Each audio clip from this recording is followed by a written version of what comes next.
Bonjour à tous. François Bayrou finalement nommé Premier ministre. On va y revenir.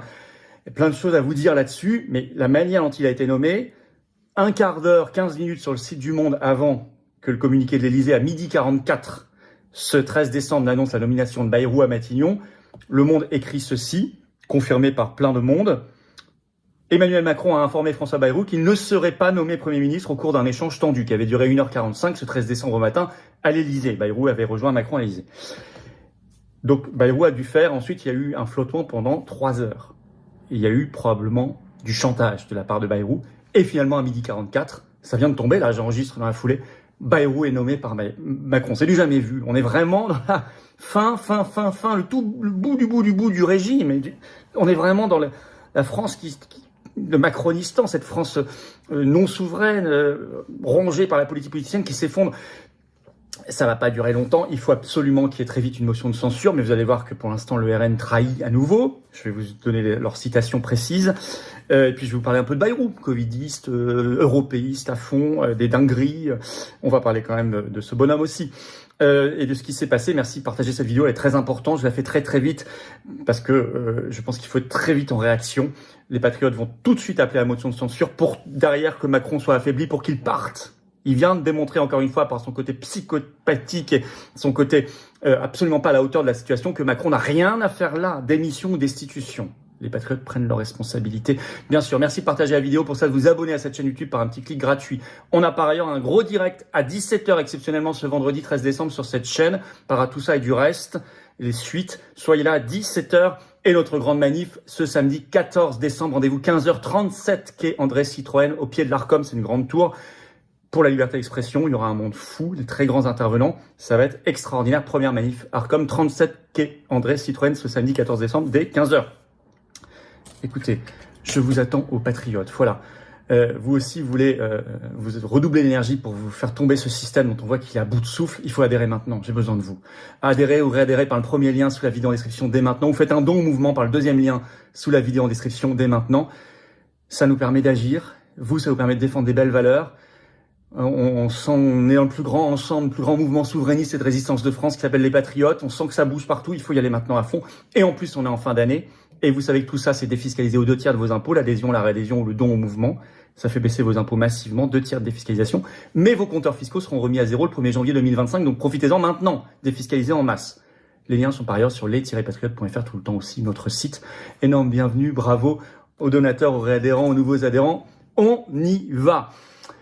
Macron nommé par Bayrou nommé par Macron et nommé par le chantage, manifestement.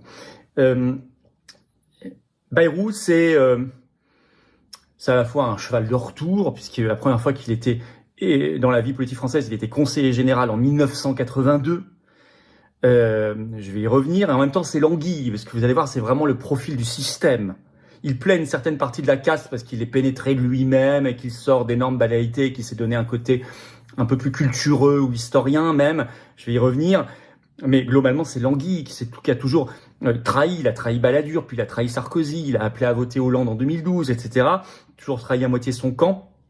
C'est lui qui a permis quand même par son ralliement avant le premier tour l'élection de Macron en 2017. C'est l'anguille, mais peut-être l'anguille, peut-être plutôt un congre ou voire une murène, parce qu'il semble assez agressif. Le Parisien avait noté ce 11 décembre, s'il n'est pas nommé, Bayrou va faire un carnage. C'est plutôt la murène que l'anguille.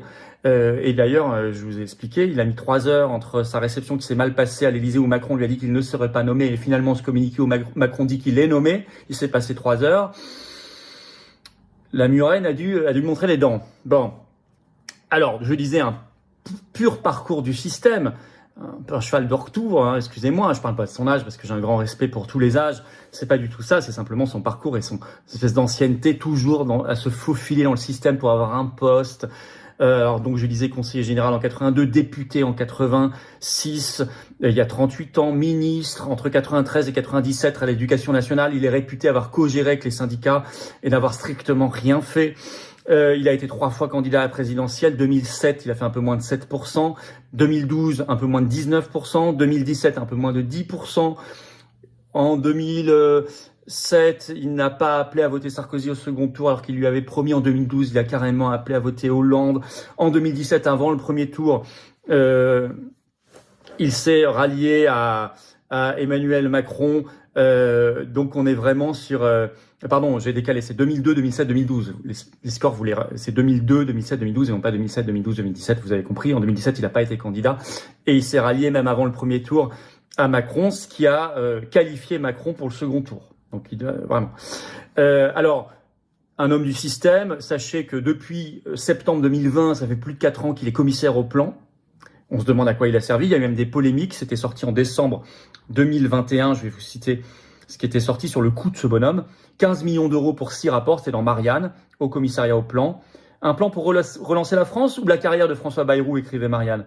En septembre 2020, Macron a surpris son monde en nommant le maire de Pau à la tête du haut commissariat au plan. Un organisme relancé à la faveur de la crise sanitaire. Alors qu'il vient de fêter son premier anniversaire, donc on est en 2021, l'institution n'a pas convaincu de son utilité dans un pays qui a, rappelons-le, officiellement abandonné la planification économique depuis 2005. Malgré une débauche de moyens, 15 millions d'euros de crédits prélevés sur ceux de France Stratégie, une centaine de collaborateurs détachés, l'organisme n'a produit que 6 notes en 12 mois. Un rythme de sénateur qui fait ricaner les opposants au président de la République. D'autant que les réflexions de François Bayrou apparaissent datées. Fin de citation. Enfin, il y a encore 3 ans plus tard, il est encore là. Par ailleurs, depuis septembre 2022, il est président du Conseil national de la refondation. On sait même plus ce que c'est que ce truc et à quoi ça sert, mais il est président de ça depuis plus de 2 ans. Donc c'est ça, Bayrou. L'anguille, Muren, cheval de retour. Bon. Alors, il a toujours été dans les positions du système. Et ça nous intéresse parce qu'il va être chef du gouvernement. Combien de temps, on verra. Il est très, très européiste. Il l'a toujours été. Il a fait campagne pour le oui à Maastricht. Il a voté oui à la Constitution européenne en 2005. Il a voté comme député le traité de Lisbonne en 2008, la trahison du traité de Lisbonne. Donc pour moi, ça devrait l'évacuer définitivement de la vie politique française parce que c'est la pire trahison qu'on puisse imaginer. Mais il est même de plus en plus européiste. Il se fanatise ces dernières années. Je vais vous donner des exemples. Vous savez, en 2009, il demandait encore un référendum sur le retour de la France dans le commandement intégré militaire de l'OTAN. C'est fini tout ça. Maintenant, il est très européiste, encore plus, et très pro-OTAN. Par exemple, il déclarait tout récemment, le 2 juillet 2024 sur France Info, je cite, « Il y a désormais des millions de Français qui considèrent que la France et l'Union européenne, ce sont les deux faces de la même médaille. » Hop, le pays terminé. Sur LCI, le 28 avril 2024, il déclarait « Partager l'arme nucléaire ? C'est normal qu'on en parle. Il n'y a pas de souveraineté française si nous n'appartenons pas à un ensemble crédible sur la planète. » Il appelle ça l'Union européenne, donc il considère, lisez entre les lignes, enfin c'est même très explicite, que la France n'est donc pas un ensemble crédible sur la planète. C'est comme ça que ce nouveau Premier ministre parle de son propre pays. C'était il y a quelques mois sur LCI, vous retrouverez les extraits. Donc on en est là, si vous voulez. Alors il est aussi très très va-t-en-guerre, il n'est pas que européiste, il est pro-OTAN, ça va souvent ensemble. Il a front pro-Zelensky, pro-guerre en Ukraine. Je vous cite ce qu'il avait dit par exemple sur LCI le 18 mai 2024, je l'ai retrouvé. Je vais bien sûr vous le citer, voilà. Frappe ukrainienne avec des armes françaises. Si nous pouvons fournir des armes qui leur permettent de faire reculer l'inexorable, l'Ukraine a le droit et le devoir de se défendre. Il a toujours soutenu tout ça depuis le début. Par ailleurs, il était extrêmement covidiste. Extrêmement. Sur BFM TV, dès le 27 décembre 2020, donc 6 mois avant que ça existe, il était favorable, je cite, à un pass sanitaire lié au vaccin Covid. Donc parmi les premiers à être favorable à ça. Ultra covidiste. Le 4 juillet 2021 sur RTL, il s'est déclaré favorable à la vaccination Covid obligatoire. Ensuite, il a défendu le pass vaccinal partout. En novembre 2021, il a fait une grosse campagne pour que ça soit rendu obligatoire chez les enfants. Et par ailleurs, il avait été pris en janvier 2021 en photo dans l'aéroport d'Orly, sans masque, alors qu'à ce moment-là, c'était obligatoire. Tous les autres l'avaient, tous les autres étaient contrôlés par la police, mais lui se baladait sans masque et n'était pas contrôlé par la police, parce que c'était Bayrou, c'est le pouvoir, c'est Macron. Et donc, ça prouve que c'est pour les autres, mais pas pour lui. Donc c'est vraiment l'enfer, quoi. Pro-vote par correspondance. Ça, faudra faire très attention. Il a déclaré le 8 avril 2021 sur France Info, je vous donne toutes les sources précises, vous voyez, je cite, que selon lui, sur 100 millions de votes en 2020 à la présidentielle aux États-Unis par correspondance, on n'a pas trouvé une seule fraude pour justifier qu'on l'autorise de nouveau en France, alors que je vous rappelle que le vote par correspondance en France est interdit pour fraude officiellement depuis 1975. Lui, il veut le réintroduire. Et il n'a pas trouvé une seule fraude en 2020 aux États-Unis, ça fait rire. Donc c'est ça, si vous voulez, on est vraiment totalement dans le système. Alors, il y a une partie du système qu'il aime bien, d'abord parce qu'il fait partie des meubles, donc on s'est habitué à lui. Il a toujours cultivé, alors les journalistes aiment bien en parler, cette dimension d'homme du terrain, d'homme du sud-ouest, le maire de Pau, l'homme un peu de culture, même d'histoire. Il a écrit sur Henri IV, on le ressort souvent. Alors qu'en fait, homme de terrain, homme du sud-ouest, il est très parisiano-centré, à fond dans les couloirs et les coulisses du pouvoir depuis des décennies, et dans les petits coups, les petites magouilles, c'est ça Bayrou. Mais depuis, non pas, même pas des années, depuis des décennies. Donc c'est vraiment un trompe-l'œil là-dessus. Alors, l'accueil par les oppositions. La question, alors LFI a déjà annoncé qu'il ferait une motion de censure, ils déposeront une motion de censure pour le renverser, mais est-ce que ça va être l'explosion du NFP, Nouveau Front Populaire? Ça le serait si le PS s'engage, lui, à une non-motion de censure. C'est ce qu'on va voir. Par ailleurs, le RN. Alors le RN, lui, Bayrou, ça lui va très bien. Mais vous allez voir, c'est très déshonorant pour le RN. Ça lui va très bien pour des raisons internes au RN. Il pense pas du tout à la France et aux Français. Et il l'argumente comme ça. Je vais vous expliquer. D'abord, ce 11 décembre sur BFM TV, Sébastien Chenu, député, vice-président du groupe, vice-président du RN, déclare « On n'a pas d'hostilité à la personne de François Bayrou ». Et c'est explicité par un de leurs députés qui est porte-parole, c'était sur LCI ce 12 décembre, Philippe Ballard, qui déclare « Non, on l'a toujours dit, François Bayrou ne serait pas une ligne rouge pour le RN ». Et il donne les deux raisons. Un, parce qu'il a été juste et gentil pendant le procès des assistants parlementaires de Marine Le Pen et du RN en général. Et deux, parce qu'il a donné des signatures pour que Marine Le Pen puisse être candidate en 2022 à la présidentielle. Donc des raisons internes.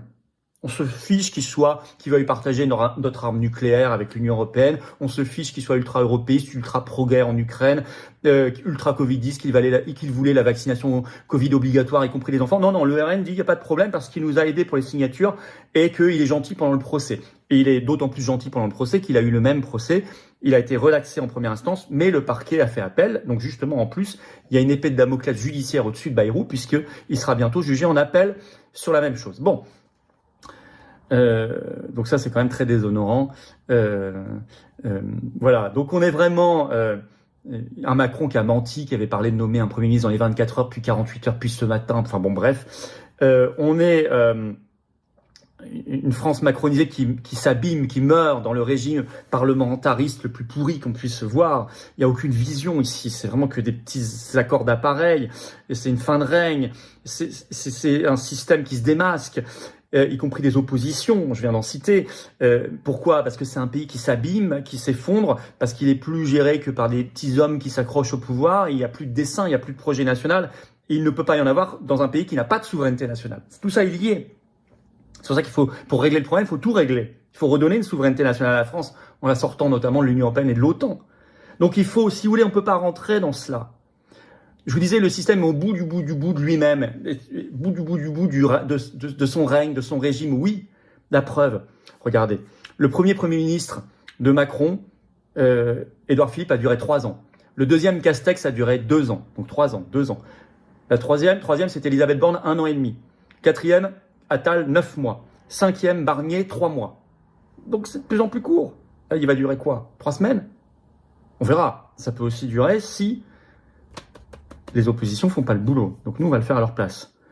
On peut pas, si vous voulez, rentrer dans la discussion, la compromission avec tout ça. C'est écœurant. Il faut immédiatement voter une motion de censure et derrière faire tomber Macron. Surtout un Macron qui n'hésite pas à parler maintenant d'article 16. Marianne a sorti ce 12 décembre des informations qui confirment ma vidéo d'hier en disant qu'il n'arrête pas de parler de l'article 16 et qu'il a même consulté des constitutionnalistes pour voir s'il pouvait l'utiliser maintenant. Et un Macron qui pourrait aller vers la guerre. Bien sûr, il faut balayer cette vieille classe politicienne, fausse opposition y compris, cette vieille tambouille, et incarner une nouvelle ère en tranchant avec tout ça. C'est exactement ce que nous voulons aux patriotes en disant la méthode, motion de censure, démission destitution, ça c'est la méthode.